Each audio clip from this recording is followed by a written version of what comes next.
اللہ اس امت کی زندگی کا مقصد بنایا تھا. حضرت عمر رضی اللہ تعالی عنہ اپنے دور خلافت تک اس کے بعد بھی دعوت اللہ کی محنت چلتی رہی. حضرت عمر رضی اللہ تعالی عنہ تشریف لے گئے ملک شام. وہاں کہا لوگوں نے کہ یہاں فرمایا کہ بھائی وضو کے لیے پانی لاؤ. فرمایا وضو کے لیے پانی لاؤ. وضو کے لیے پانی لایا گیا. حضرت عمر رضی اللہ تعالی عنہ وضو کر کے فرمانے لگے بڑا اچھا پانی ہے, کہاں سے لائے ہو؟ کہ جی یہ پانی ہم فلاں نصرانی عورت ہے بڑھیا اس کے گھر سے لائے ہیں. فرمایا بڑا اچھا پانی ہے, بارش کے پانی سے بھی اچھا پانی ہے. کہاں سے؟ کہ فلاں بڑھیا فلاں جگہ ایک بڑھیا ہے اس کی جھوپڑی سے لائے ہیں. فرمایا کہ وہ نصرانیہ ہے. حضرت عمر رضی اللہ تعالی بنت سے نفیس تشریف لے گئے دعوت دینے کے لیے اور جا کے دعوت دی اسلام کی. اس نے اپنا سر کھول کے دکھلایا کہ میرا سر کے بال سفید ہو گئے. رسول اکرم صلی اللہ علیہ وسلم کے زمانے میں دعوت اللہ اس طرح ہر ایک کا مقصد بنا ہوا تھا اور ہر ایک اس ذمہ داری کو اس طرح اڑے ہوئے تھا کہ کوئی کہیں رہتا ہو اگر اسے موقع لگ گیا اس کا کہ ہاں فلاں آدمی بھاگ رہا ہے نکل کے, تو فوراً دعوت دیتا اور اس کو لا کر جناب رسول اللہ صلی اللہ علیہ وسلم میں پیش کر دیتا. اکرمہ بن ابی جہل یہ دعوت سے بھاگے, اسلام سے بھاگے. ابو جہل کے بیٹے اکرمہ اسلام لانے سے پہلے فتح مکہ کے موقع پر یہ اسلام سے بھاگے. جب انہوں نے سمندر کا سفر کیا یمن بھاگنے کے لیے کہ یہاں رہوں گا یا تمہارا جاؤں گا یا اسلام میں آنا پڑے گا, تو یہ بھاگے یہاں سے اسلام سے.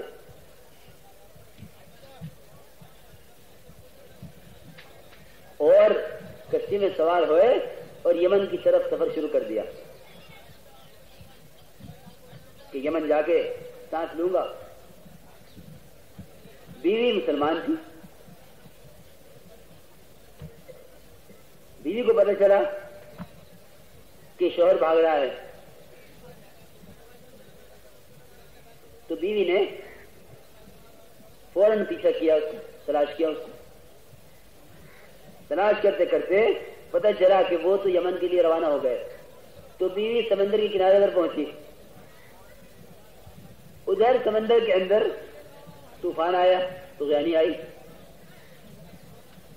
تو اکرمہ نے یہ پوچھا کشتی چلانے والے سے, ملاح سے, میں یہ احتجاج کر رہا قصہ کہ ایک ادنا سے ادنا آدمی جو شہر میں رہتا نہیں, کشتی چلاتا ہے, بادبان ہے, باہر رہتا ہے, پانی میں رہتا ہے, وہاں تک دعوت دینے والے تھے یہ ابو جہل کے بیٹے. اس کشتی میں سوار ہوئے اور جب آگے چلے تو وہاں سمندر میں طغیانی آئی.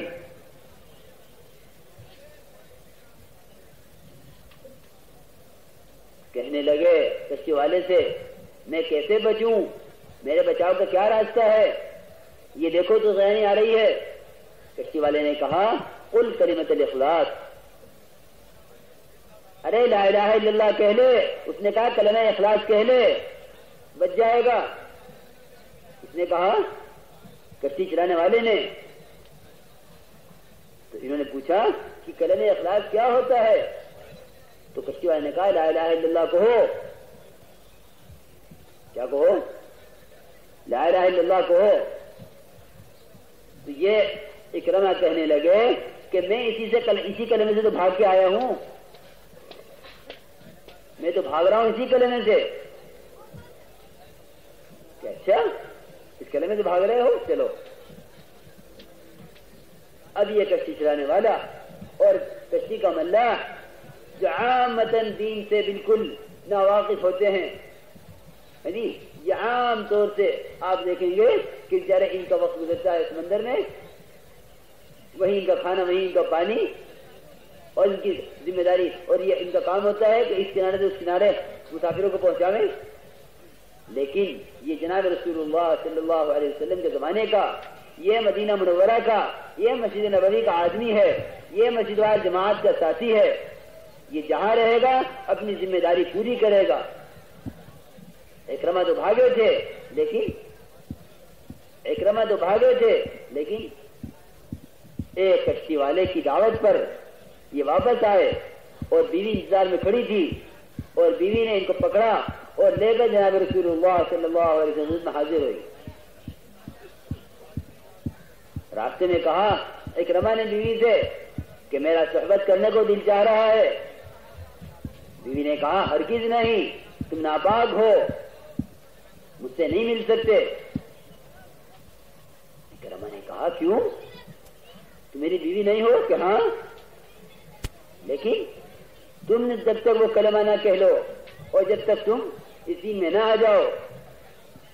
اکرمہ نے کہا پھر تو جس بات کی طرف تم ہمیں دعوت دے رہی ہو اور جو کام تم جس کام کی طرف مجھے بلا رہی ہو یہ بہت ہی اونچا کام ہے کہ جب تک میں ویسا نہ بن جاؤں تو تم سے مل نہیں سکتا۔ چنانچہ جناب رسول اللہ صلی اللہ علیہ وسلم کے میں حاضر ہوئے اور آ کے کلمہ پڑھا، اشہد ان لا الہ الا اللہ واشہد ان محمدا عبدہ ورسولہ۔ یہ کلمہ پڑھا اور کلمہ پڑھ کر مسلمان ہوئے اور یہ عرض کیا یا رسول اللہ انی مسلم مہاجر مجاہد، کہ میں یہ عرض کرتا ہوں کہ میں نے اپنے آپ کو آپ کے حوالے کیا، میں دین کی محنت کے لیے تیار ہوں، میں دین کے لیے ہجرت کے لیے تیار ہوں۔ آ کے اپنے آپ کو پیش کر دیا، کیونکہ اس طرح کسی صحابی نے آ کے اسلام نے قبول کیا جس طرح اکرمہ بن ابی جہل نے کیا ہے۔ کوئی آدمی بچ کے نکل نہیں سکتا تھا اس محنت کی وجہ سے۔ لیکن میرے دوست بزرگوں، آج ہم اعمال چھوڑے ہوئے ہیں، امت غفلت میں ہے اور ہمیں احساس نہیں ہے۔ وجہ کیا ہے کہ ہم اپنی ذمہ داری کو بھول چکے ہیں۔ ساری بے دینی کا ماحول جتنا قائم ہے وہ سارا کا سارا دعوت اللہ کی محنت کی چھوٹ جانے کی وجہ سے۔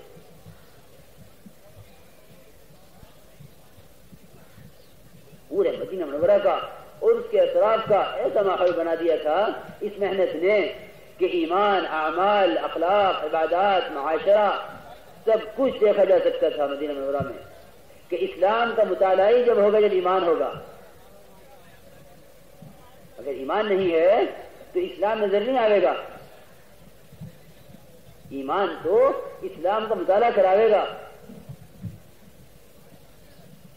تو یہ ایک محنت ہے جس محنت پر یہ ماحول قائم ہوگا، کیونکہ اس کام کا مقصد دعوت اللہ کے ذریعے سے ماحول کی تبدیلی ہے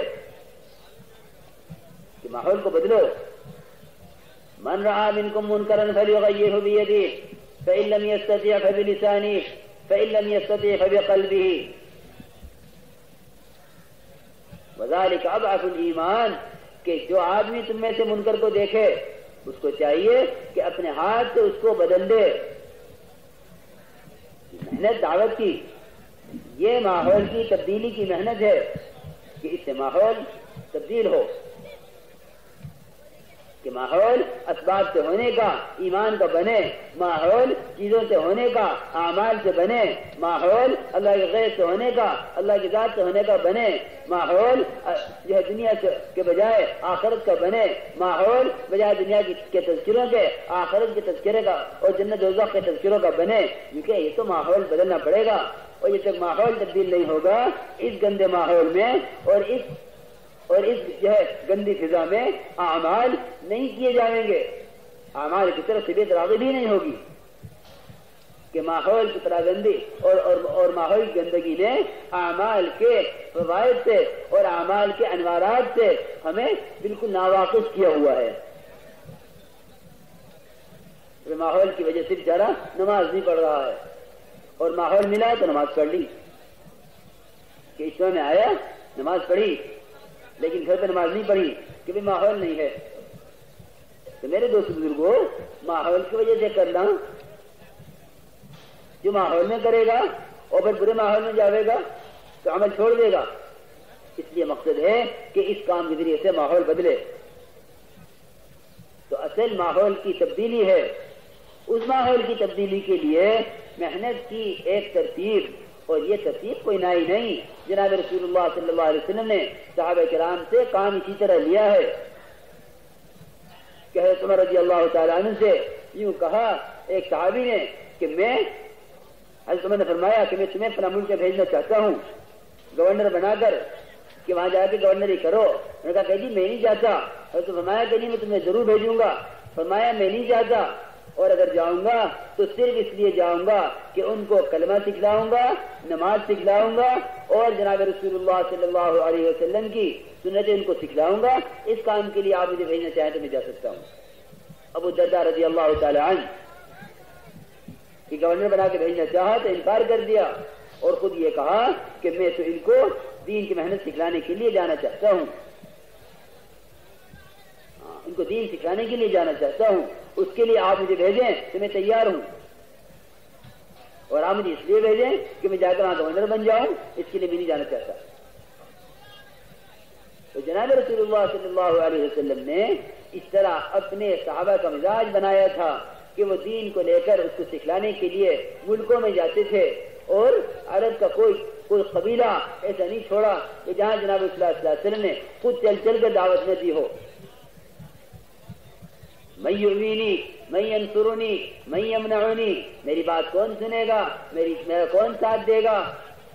آپ نے ایک ایک کی خوشامد کی ہے، عقاد میں، ذی المجنہ میں، اور مکے کی مارکیٹوں میں، اور مکہ مکرمہ میں، موسم حج میں جو باہر سے لوگ آ کر جو ہے نمائشیں لگاتے تھے، ان نمائشوں میں آپ نے مواقع تلاش کر کے، اور باہر سے قبیلے آتے تھے حج کرنے کے لیے، ایک کے پڑاؤ پر ایک کی جماعت کے پاس جا کر آپ نے اپنی بات رکھی۔ آپ کو خوب موقع ملا دعوت پھیلانے کا۔ جس طرح تاجر اپنی دکان لگانے کے لیے موقع تلاش کرتا ہے، جناب رسول اللہ صلی اللہ علیہ وسلم اپنی دعوت کو دینے کے لیے اس طرح مواقع تلاش کرتے تھے۔ حضرت عباس ساتھ ہو گئے، ابو بکر رضی اللہ تعالیٰ عنہ ایسا آدمی آپ کو ملا شروع سے جو قریش کے انصاب کو اور ان کے بھلے برے کو اچھی طرح جانتا تھا، ان کے خاندانوں کو خوب جانتا تھا، ایسا آدمی آپ کو پہلے دن سے مل گیا، ابو بکر صدیق رضی اللہ تعالیٰ، کہ ایسے آدمی کو ساتھ لیا، انہوں نے آپ کی رہبری کی، آپ ایک ایک کے پاس گئے اور آپ نے ایک ایک کو دعوت دی۔ تو دعوت اللہ انبیاء علیہ السلام کا کام ہے، جناب صلی اللہ علیہ وسلم اس کو بنفس نفیس کیا ہے اور اپنی امت سے اس کام کو کروایا ہے۔ تو ہدایات آپ دیتے تھے جانے والوں کو کہ تمہیں جا کے کیا کرنا ہے، اور جتنا کرنے کے لیے کہا جاتا تھا صحابہ کرام اتنا ہی کرتے تھے، اپنی طرف سے کوئی کمی زیادتی نہیں کرتے تھے۔ حذیفہ رضی اللہ تعالیٰ عنہ کو بھیجا کہ جاؤ خبر لے کے آؤ دشمن کی۔ یہ خبر لینے کے لیے گئے اور وہاں دیکھا کہ ابو سفیان بیٹھا ہوا ہے اور آگ سے اپنا ہاتھ تاپ رہا ہے اور بدن سینک رہا ہے۔ خیال آیا کہ تیر نکالو اور اسے نمٹا دو، سارا جھگڑا ہی ختم ہو جائے، لیکن جب تک کشمے سے تیر نکالتے تھے اور نشانہ لگاتے تھے فوراً خیال آتا تھا کہ نہیں، مجھ سے تو یہ فرمایا تھا لا تحدثن شيئا حتى تأتيني، دیکھو اپنی طرف سے کوئی نیا کام مت کرنا۔ جو ہدایات یہاں سے دی جائیں ان ہدایات کے مطابق چلیں گے تو کام کرنے والے آدمی ملیں گے۔ اگر ابو سفیان کو نمٹا آتے تو کام کا آدمی ضائع ہو جاتا۔ یہ فرما دیا تھا ابو سفیان حذیفہ سے کہ تم کچھ نہ کرنا اپنی طرف سے جب تک واپس نہ آ جاؤ۔ تو یہ نہیں کہ جماعتیں نکل کے جس طرح چاہیں کریں، جو چاہیں کریں، نہیں میرے دوست بزرگوں، اپنے آپ کو ہمیں پابند بنانا ہے ان اصولوں کا، جو کام کے اصول ہیں اور جو کام کے ضابطے ہیں۔ جب داعی دعوت اللہ کے لیے قدم اٹھاتا ہے، اللہ تعالیٰ لوگوں کے قلوب کو اس کی طرف پھیر دیتے ہیں، اور اس کا ہر عمل وہ اصول بنتا ہے، اور اس کے ایک چیز کو لوگ دیکھتے ہیں۔ تو ہم نکلے ہیں اس لیے اللہ کی ذات کا تعارف کرانے کے لیے۔ ہمارا ایک ایک عمل اور ہمارا ایک ایک قدم وہ اللہ تعالیٰ کے تعارف کے لیے، ہم تو ہر قدم پر اللہ کا تعارف کرائیں گے، اللہ کی ذات سے ہونے کو بولیں گے۔ ہماری جماعت بن جاوے، یہاں سے جماعت بندی ہو جاوے تو ہمیں ہمارے ساتھ لگا دیے جاوے، اب ہماری جماعت یہاں سے مجتمع ہو کر چلے۔ جماعتیں ہماری متفرق نہ ہو جائیں کہ امیر کہیں ہے اور جماعت کہیں ہے اور جماعت کا ساتھی کہیں ہے کہ تم چلو میں آ کے جڑ جاؤں گا اور میں تمہیں اسٹیشن پہ فلاں جگہ ملوں گا. یہ جماعت یہیں سے ٹوٹ جائے گی. بلکہ ساتھی